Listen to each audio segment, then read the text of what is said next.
All right, let's continue on here on Live Now from Fox and bring into the conversation Fox weather meteorologist Jane Minar. Jane, thank you so much for joining us here on Live Now from Fox. What can you tell us about how frigid it is in the southeastern and what we should expect this weekend?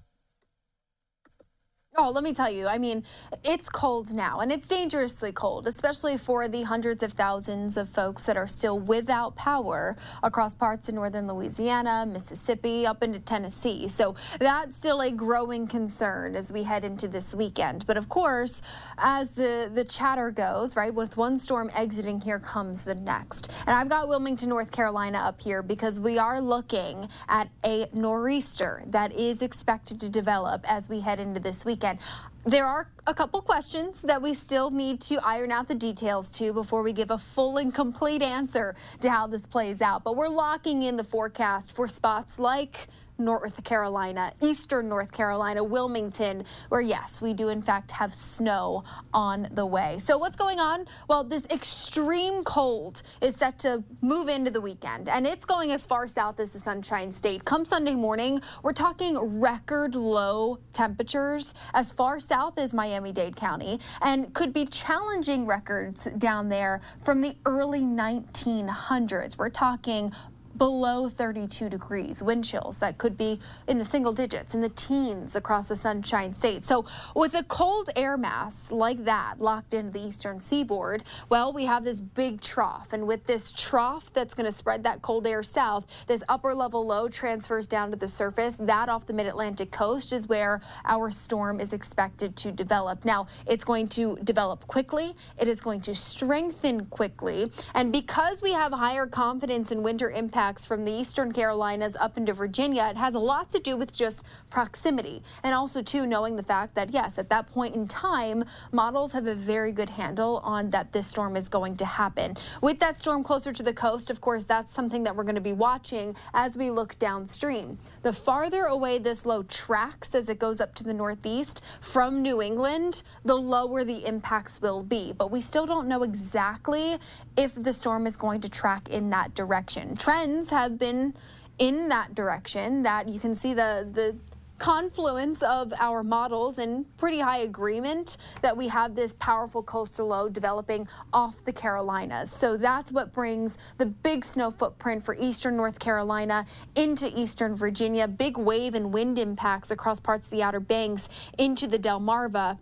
But as we track this area of low pressure up to the north, this benchmark, and if you live in the Northeast, you've heard us talk about this before, the 40-70 line, where that cross-section meets, a storm of this magnitude that passes over that blue dot is typically what is historic in terms of the most impactful snow events for the I-95. So if we cut west of that benchmark, that's usually when things transition to rain and then we get skunked, right? And then it always becomes the big bust potential. But there is a bust potential here if the track of this low cuts east of that benchmark, and models have been trending in that direction. So that would end up being, I think, for so many millions of people who are still digging out from this weekend's past winter storm, this would be the best case scenario, I think, just for limiting the overall impacts. Doesn't mean we wouldn't see snow, doesn't mean that we wouldn't see wind, but I think that, you know, blockbuster snow,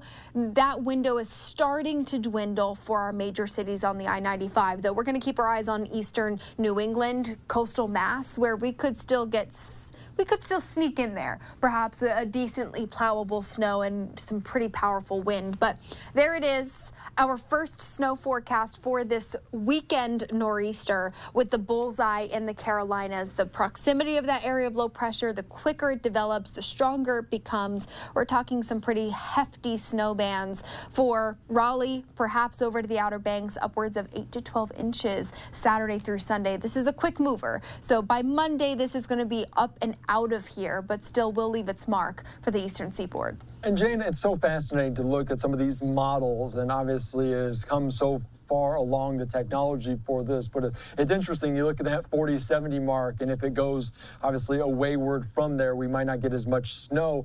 It's going to take some time to kind of narrow in the focus on if it does hit that bullseye. Why does it take so long? Why is it kind of a little bit all over the board until then? Well, you know what's interesting? So, models, they really don't start ingesting real-time observations until about 2, sometimes 3 days out from when the event is expected to happen. So here we sit here Wednesday night, expecting to see this storm develop late Saturday. So we're still a good 3-4 days away from the onset of this storm. And so right now, models are quite literally picking a point randomly and running with it.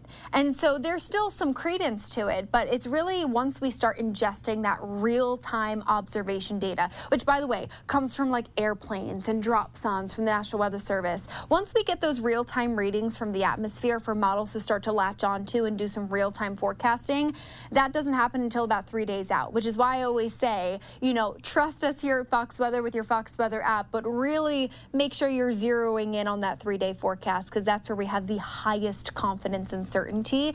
And then it'll be interesting because even with this snow forecast and the benchmark, I'll be perfectly honest with you, as a meteorologist, sometimes it's not until the event has started. We call this nowcasting, right? And this is something that we're going to be doing all weekend long here. We have extended team coverage to get you through this weekend. I'll be on in the afternoons, and I'm going to be looking at that area of low pressures. It begins to pull up the coast. I know where that benchmark is. I'm going to pull it up, and I'm going to be looking to see, like, okay, how close are we to the benchmark? And as it continues to work its way through, are we looking at a near miss east, or could we get close enough to spread more of that snow closer to the coast? So it's too close for comfort, right? I think for a lot of folks are like, wait, we want to know right now. Believe me, I want to tell you right now. But for the Carolinas, preparations need to begin because that is the most locked in feature of this forecast. We'll see exactly how much snow they get in the Northeast as it's determined over the next several days with that forecast. All right, Jane,